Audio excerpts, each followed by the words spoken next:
tak pernah padam. Jangan ragu, klik subscribe, jadikan harimu lebih hidup.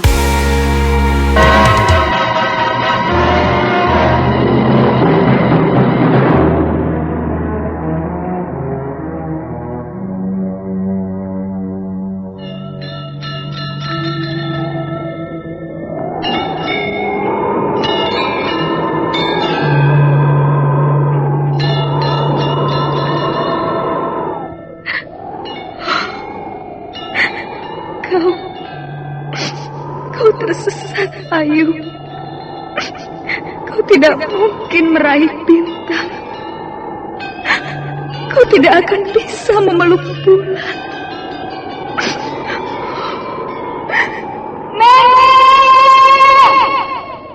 Nenek Raga Runting! Ayu!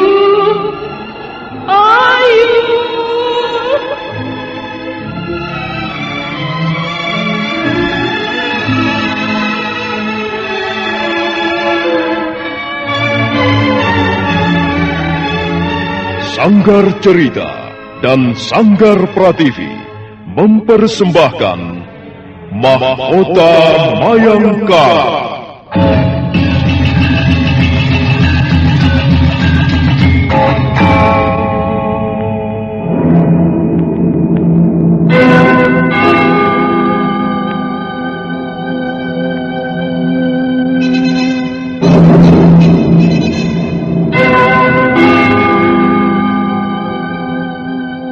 Cerita ini lanjutan dari Tutur Tinular.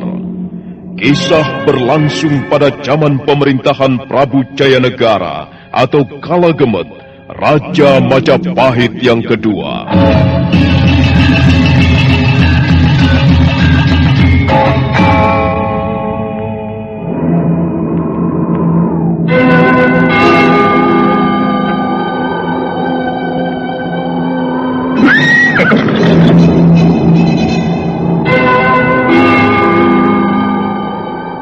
Bukan lagi Raja Majapahit. Akulah raja. Akulah yang berkuasa. Ayo, obrak-abrik desa Ganding. Tangkap Jayanegara. Tangkap Jayanegara.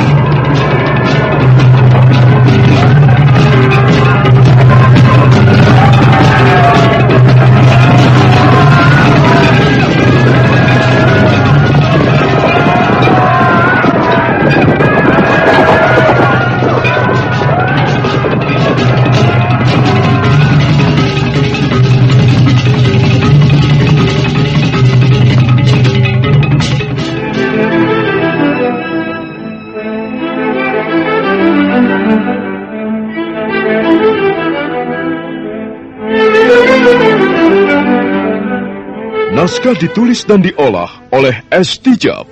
Hiasan musik dan sutradara C. Ispriyonoka.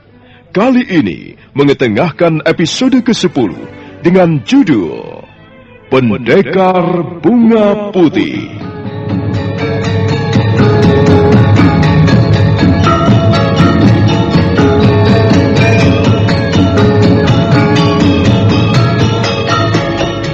Dalam seri ke-272 ini didukung oleh para pemain Chris Urspon sebagai Rakuti, Lili Nur Indasari sebagai Luh Jinggan, Eni Budiono sebagai Tribuana, Lanti sebagai Puya, Novia Mandagi sebagai Raja Padmi, Endah sebagai Mahadewi, Indrawati sebagai Indreswari, Susi sebagai Tunggadewi, Ai Mujirahayu sebagai Raja Dewi, Tatok sebagai Ratanca, Heni sebagai Praharsini, dan Asdi Suhastra, pembawa cerita. Selamat menikmati. Sandiwara Radio ini masih Anda dengarkan di channel YouTube Satria Collection.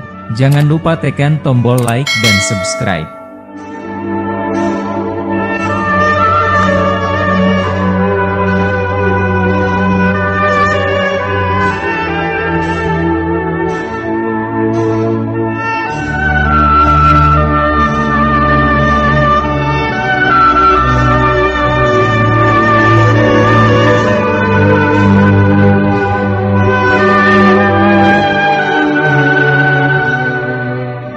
Itu Rakuti dan Luh Jinggan kembali mengadakan pertemuan gelap di tepi kota Raja Majapahit. Rakuti merasa lega. Ternyata Luh Jinggan sudah melaksanakan pekerjaannya dengan baik. Luh Jinggan, kau tidak perlu merasa tersiksa. Kau tidak perlu merasa berdosa. Semua dosa, Gusti Ramapati yang akan menanggung. Itu bukan menjadi bagian kita. Kita hanyalah menjadi orang-orang suruhan. Tapi Kakang, tangan-tanganku ini yang mengerjakannya. Tangan-tanganku. Aku seperti melihat tangan-tanganku kotor sekali. Bukan kita yang kotor. Kita juga ikut menjadi kotor, Kakang. Kita sudah bermain-main dengan lumpur yang kotor. Kita pasti akan terkena noda-noda hitam. Sudahlah, tak ada gunanya kita menyesalinya. Kita hanya memilih yang terbaik di antara yang buruk-buruk. Luh Jinggan? Apa, Kakang? Apa yang kau pikirkan lagi? Aku tidak memikirkan apa-apa. Aku hanya merasa sedih. Aku menyadari sekarang ini aku telah berkomplot dengan para penjahat istana. Mereka yang memaksa kita, loh. Mereka yang memojokkan kita. Aku sendiri tidak pernah bermimpi suatu saat akan mendapat tugas gila seperti ini. Aku tidak pernah menginginkannya. Ibunda Ratu, Gusti Putri. Kasihan Gusti Putri. Hampir setiap pagi beliau minum air sari buah-buahan yang bercampur racun. Dan beliau sama sekali tidak menyadarinya. Dan beliau sampai saat ini masih tetap percaya padaku. Luh Jinggan. Beliau tidak tahu bahwa di istana Kaputren telah bercokol seorang penjahat perempuan. Loh. Seorang durjana yang ingin membunuhnya. Dan penjahat itu bernama Luh Jinggan. Luh Jinggan. Aku tidak senang mendengar kata-kata seperti ini. Jangan kau ulangi. Seharusnya aku tidak melakukannya. Tapi aku sudah melakukannya. Aku sudah terlanjur melakukannya. Sudahlah. Kadang-kadang kita memang terpaksa melakukan apa yang tidak kita inginkan. Terkutuklah aku ini. Para dewa pasti akan mengutuk hidupku. Aku seorang abdi yang durhaka. Aku pantas mendapat hukuman yang berat. Luh Jinggan, kau harus bisa mengendalikan dirimu. Kau tidak boleh terus-menerus tercekam. Tidak ada yang tahu apa yang kita lakukan sekarang ini.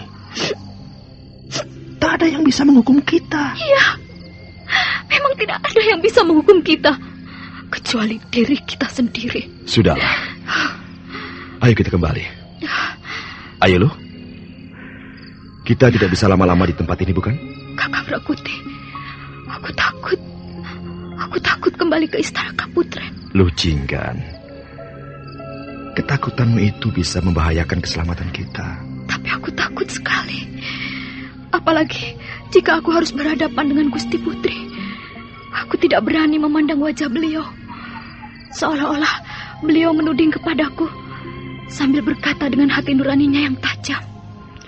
Lihat kemari, Luh. Jangan tundukkan kepalamu. Lihat kemari. Pandanglah aku. Nah, siapakah aku ini, Luh? Ayo jawab. Siapakah aku ini? Dan apa yang telah kau lakukan padaku? Tidak, Kakak. Aku tidak mau kembali ke istana Kaputren. Aku takut sekali. Luh Jinggan, kau jangan membuat aku menjadi bingung. Kau harus bisa mengendalikan dirimu. Jangan turuti perasaanmu. Kau tidak mempunyai alasan untuk takut. Bukankah kau melakukannya dengan diam-diam? Memang benar, Kakang. Aku melakukannya dengan diam-diam. Dan aku melakukannya dengan terpaksa. Mungkin itulah yang membuat hatiku dicekam rasa takut. Bahkan pernah suatu malam aku bermimpi. Gusti Putri datang padaku. Dan beliau memaksaku meminum racun itu. Itu hanyalah bayangan-bayanganmu sendiri. Tidak pernah ada kenyataannya. Sudahlah. Hapuskan rasa takutmu itu. Kau harus bersikap seperti biasa. Jangan sampai penghuni istana Kaputren mencurigaimu. Ayo loh. Ini sudah terlalu malam. Ayo pulang.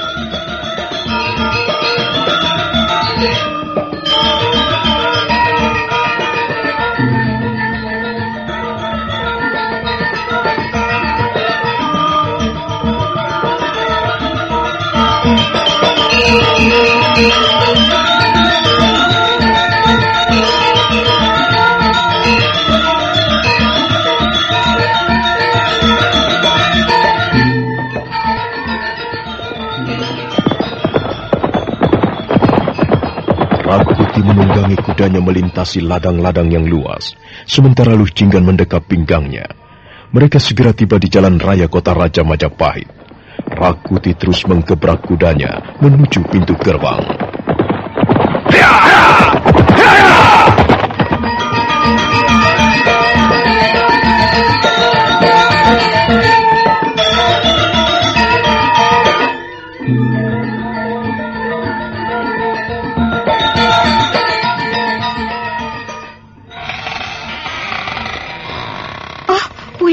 Dari mana saja kau, Luh? Aku mencarimu ke sana kemari. Aku pergi ke Puri Sesaji. Sendirian? Iya, sendirian. Aku ingin membakar dupa untuk memanjatkan pujian kepada Sang Hyang Siwa. Tidak biasanya kau pergi sendirian ke Puri Sesaji.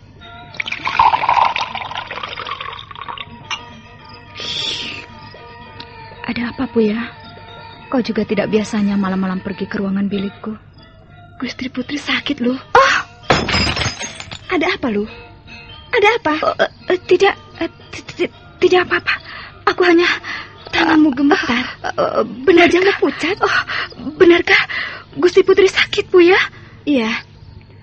Tadi beliau berjalan-jalan sebentar di ruangan pendopo.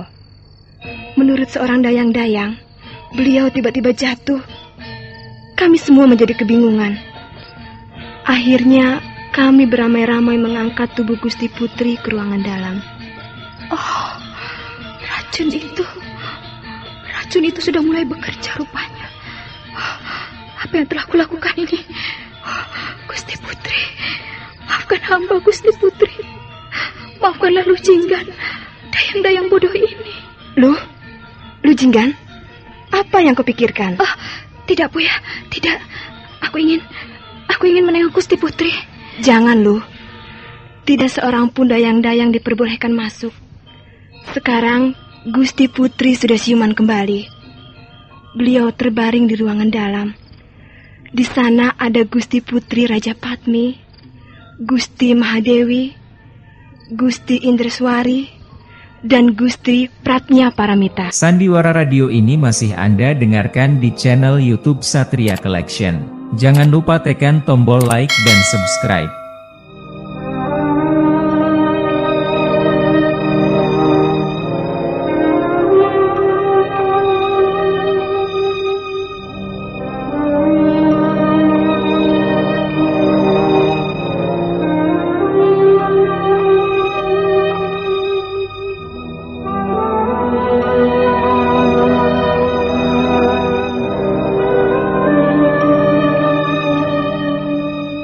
Memang benar, Putri Tribuana terbaring lemah di atas ranjang berukiran indah. Putri Indreswari, Putri Pratnya Paramita, Putri Mahadewi, dan Dyah Dewi Gayatri duduk menungguinya. Bahkan Putri Tribuana Tunggadewi dan Dyah Wiyat Sri Raja Dewi juga hadir. Mereka semua nampak mencemaskan kesehatan Ibunda Ratu. Yunda, apa sebenarnya yang Yunda rasakan sekarang ini? Entahlah, Dinda Gayatri. Akhir-akhir ini, aku merasa tubuhku menjadi lemah. Barangkali Yunda kurang istirahat. Yunda harus banyak istirahat dan banyak makan. Aku tidak pernah pergi kemana-mana, Dinda Mahadewi. Perjalananku yang paling jauh ialah pada saat kita mengadakan upacara sesaji di Candi Simping. Setelah itu, aku tidak pernah pergi kemana-mana. Kalau begitu, Yunda pasti terlalu banyak berpikir. Ya, mungkin juga begitu, Dinda Indreswari. Tapi bagaimana aku tidak harus banyak berpikir? Kalian tahu sendiri, aku harus terus mengawasi Jaya Negara. Jaya Negara itu belum bisa kulepaskan begitu saja. Dia masih belum matang sebagai raja. Dia masih perlu pendamping. Tapi Yunda harus memperhatikan kesehatan Yunda. Kami semua juga tidak akan tinggal diam jika Yunda mengalami kesulitan.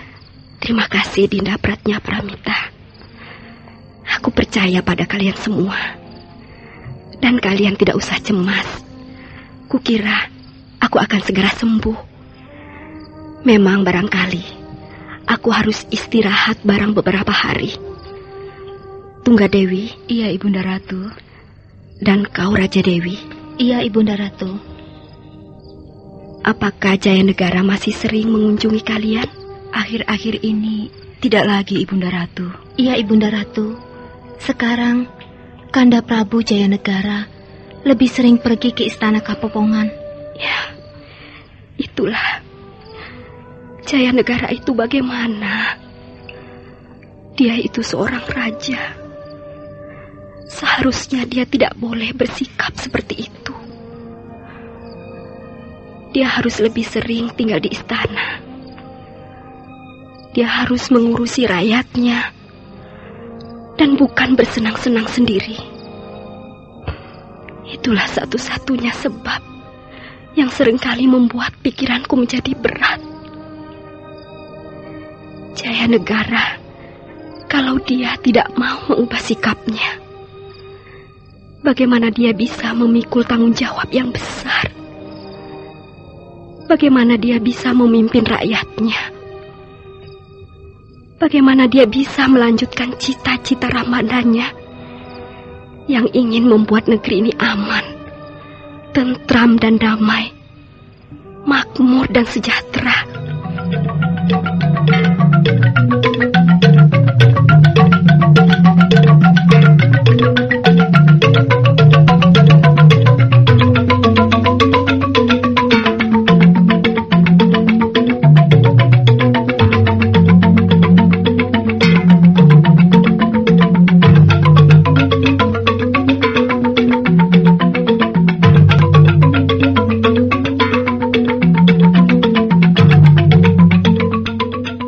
Hanya ada beberapa orang yang mendengar berita tentang Putri Tribuana yang tiba-tiba sakit. Mereka adalah penggawa-penggawa kerajaan yang berpangkat tinggi. Berita itu memang sengaja ditutup, jangan sampai meluas kemana-mana. Rakuti juga sudah mendengar berita itu. Suatu malam dia menjadi gelisah. Akhirnya dia menemui Ratanja di wismanya. Ratanja juga nampak sangat gelisah. Ratanja, semula aku juga merasa berdosa, merasa bersalah. Tapi akhirnya aku menyadari, kita ini kan hanya penggawa-penggawa kecil. Benar, Rakuti. Kita hanyalah para kawula. Tapi setidak-tidaknya, racun itulah yang membuat Gusti Putri jatuh sakit. Ratanja, sampai berapa lama racun itu akan bekerja? Aku sudah menjelaskannya kepada Gusti Ramapati. Aku ingin tahu soal racun itu, Ratanja. Untuk apa kau ingin tahu, Rakuti? Aku ingin segera melewati saat-saat yang meresahkan ini. Oh. Racun itu bernama racun panasa, Rakuti.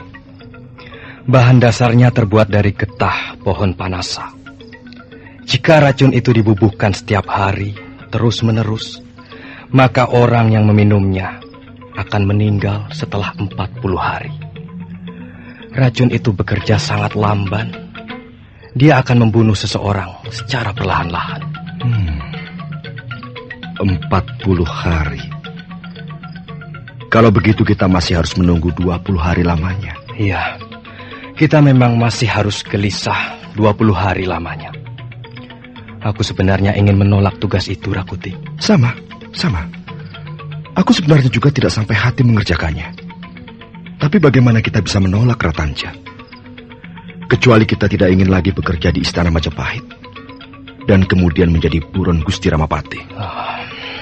Iya. Baru pertama kali ini aku merasa berdosa besar. Biasanya aku membuat ramuan untuk mengobati seseorang. Dan sekarang sebaliknya. Aku harus membuat ramuan justru untuk menghilangkan nyawa seseorang. Baiklah, Ratanja. Terima kasih atas keteranganmu. Selamat malam. Oh, Rakuti, tunggu dulu. Tiba-tiba aku mempunyai pikiran lain. Sebenarnya kita bisa mencegah jangan sampai racun itu terus bekerja dan akhirnya membunuh junjungan kita sendiri. Oh. Apa maksudmu, Ratanja? Kalau sekarang ini racun itu dihentikan, Luh Jinggan tidak membubuhkannya lagi ke dalam cangkir minuman, kukira Gusti Putri masih akan bisa selamat. Sudahlah, Ratanja. Kita sudah terlibat sejak awal. Kita sudah ikut permainan ini. Lebih baik kita terus menghadapinya sampai permainan selesai.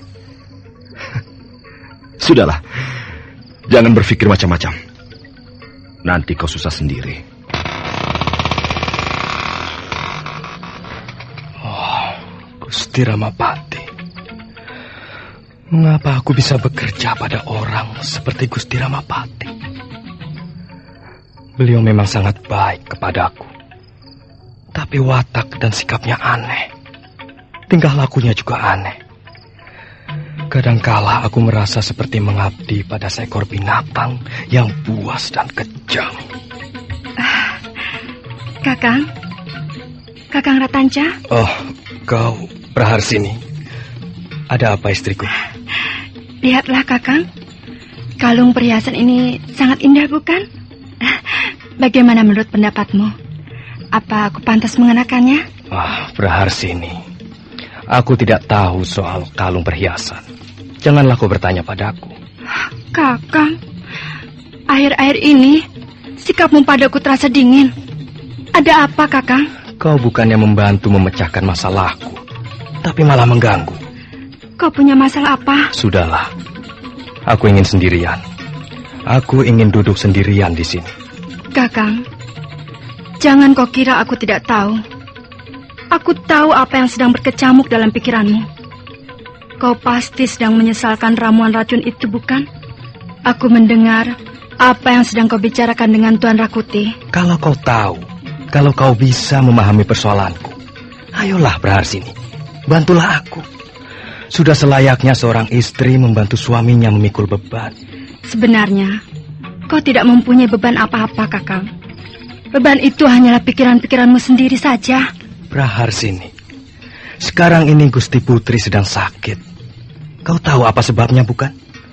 Gusti Putri sakit karena racun buatanku. Racun buatan Ratanja, tabib istana ini. Kau kan hanya sekedar mengerjakan tugas Gusti Ramapati, Kakang. Memang, aku hanya sekedar menjalankan tugas. Tapi hati nuraniku tidak bisa menerimanya. Tapi kau sudah mengerjakannya, kan? Praharsini, kau jangan menggoda aku. Aku bersungguh-sungguh. Aku menyesal telah menerima tugas itu. Seharusnya aku berani menolak. Kalau kau berani menolak, kau pun tahu apa akibatnya. Kakang Ratanja, benar apa yang dikatakan Tuan Rakuti. Kita semua sudah terlibat dalam permainan ini, dan kita harus menghadapinya sampai selesai. Jangan lemah, Kakang. Kau harus kuat. Aku tidak senang mempunyai seorang suami yang lemah. Praharsini, aku selalu ingat apa yang pernah dikatakan Bapak Wong. Sandiwara radio ini masih Anda dengarkan di channel YouTube Satria Collection. Jangan lupa tekan tombol like dan subscribe.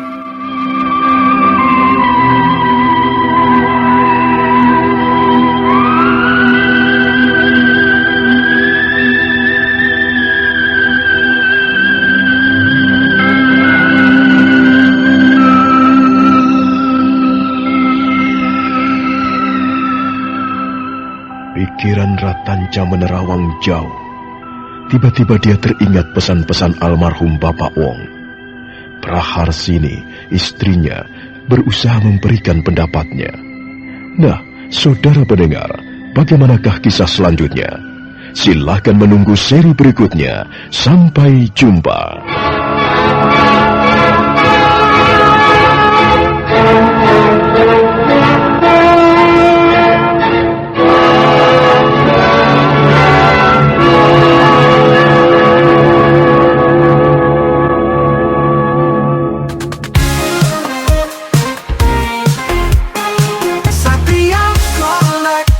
Bawa hiburan dengan gaya yang tak pernah padam.